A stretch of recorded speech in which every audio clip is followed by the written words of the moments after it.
अंग्रेजन बहू और बेचारी भूली सास। माधवी अपने पति रमेश और अपने बेटे अजय के साथ रहा करती थी। अजय का बचपन से एक ही सपना था कि वो अपनी आगे की पढ़ाई यूएसए में पूरी करे और इसीलिए वो यूएसए पढ़ाई करने के लिए चला जाता है। 3 साल बाद जब वो अपनी पढ़ाई पूरी करके आता है तो अपने बेटे के आने की खुशी में माधवी उसकी पसंद के कई तरह के पकवान बनाती है। और जब घर की डोरबेल बजती है तो माधवी अपने पति रमेश को कहती है, लगता है मेरा अजय आ गया है, आप यहीं बैठना, मैं दरवाजा खोलती हूँ। माधवी जल्दी से जाकर दरवाजा खोलती है तो दरवाजे पर अजय के साथ एक लड़की को देखकर वो अजय से पूछती है, ये कौन है बेटा? माँ, ये ग्रेटी है, हम दोनों यूएसए में साथ ही पढ़ते थे और अब ग्रेटी इस घर की बहू है। क्या बहू? अरे बेटा, तूने शादी कर ली और बताया भी नहीं। कम से कम अपनी माँ को बता तो देता कि तू अपने साथ इस घर की बहू लेकर आ रहा है।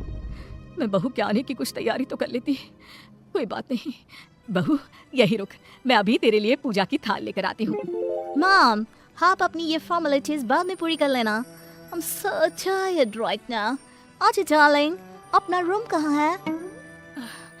कोई बात नहीं बहू। में जाती है जहाँ ग्रेटी अपनी सास से कहती है, अजय, अजय, क्या हुआ ग्रेटी?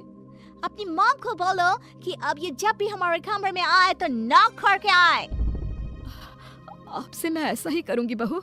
वो तो आज ही तुम दोनों आए हो तो मुझे लगा थक गए होंगे, इसलिए जल्दी जल्दी मैं ऐसे ही चाय नाश्ता लेकर आ गई। वो क्या है ना, अजय जब भी बाहर से आता है तो आते ही चाय मांगता है, बस इसीलिए मैं ना ये चाय यहाँ रख देती हूँ, पी लेना, अदरक वाली चाय है। ये बोलकर माधवी वहाँ से जाने लगती है। तभी ग्रेटी अपनी सास से कहती है, जाते हुए अपनी साथ अपनी ये चाय भी ले जाओ, क्योंकि अजय अब चाय नहीं पीता। हाँ माँ, जब से मैं यूएस से गया हूँ तब से मैंने चाय पीनी छोड़ दी है। अभी कम करो, हम दोनों के लिए कॉफी ले आओ। मैं सच में बहुत ज्यादा थक गई हूँ।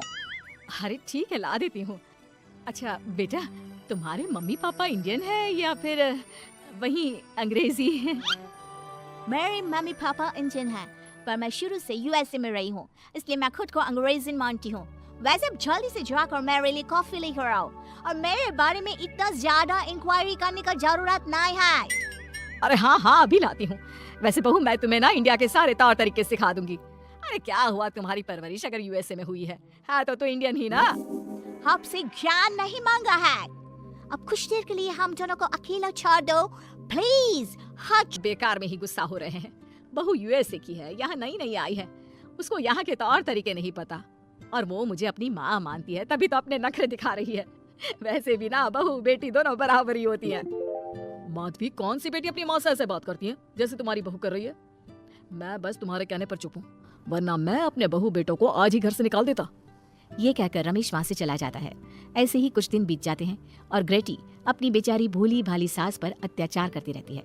ग्रेटी अपना सारा काम अपनी सास से करवाती और उसी को भला बुरा सुनाती।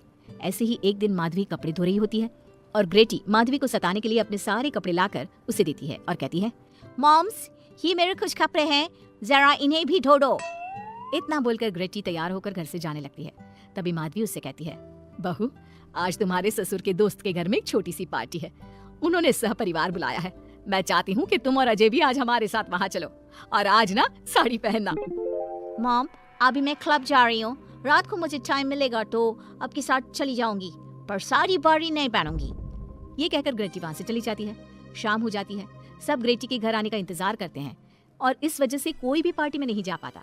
इंतजार करते करते रात के 12 बज जाते हैं। 12 बजे रात को ग्रेटी नशे की हालत में जख्मी घर आती है। अपनी बहू की सर और हाथ पर लगी चोट देखकर माधवी परेशान हो जाती है और जल्दी से फर्स्ट एड का बॉक्स लाकर अपनी बहू के सर पर पट्टी करती है। एक माँ की तरह प्यार करते हुए वो अपनी बहू से कहती है, बहू, तुझे चोट कैसे लग गई बेटा?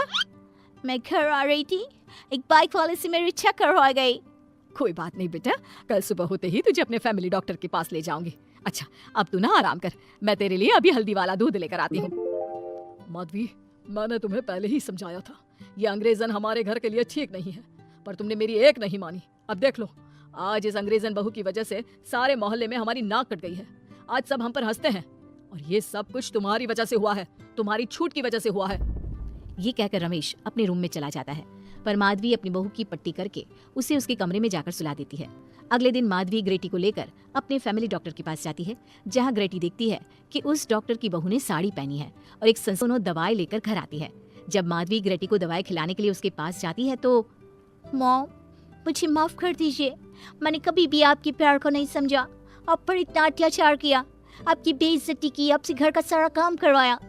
आपने मुझे कितनी छूट दी, पर फिर भी मैं आपके साथ इतना बुरा करती थी। और आज जब मैं नशे की हालत में चोट खाकर घर आई तो भी आपने मुझसे कोई सवाल नहीं किया। उल्टा आपने मेरा साथ दिया, मेरी सेवा की। आज जब मैंने डॉक्टर की बहू को देखा घर का काम करते हुए, अपने सास ससुर की सेवा करते हुए, तब जाकर मुझे एहसास हुआ कि मैं कितनी रॉन्ग थी।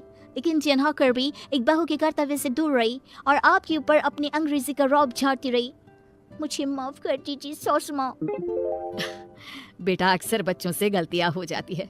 ऐसे भी सुबह का भूला अगर शाम को घर आ जाए तो उसे भूला नहीं कहते बहू।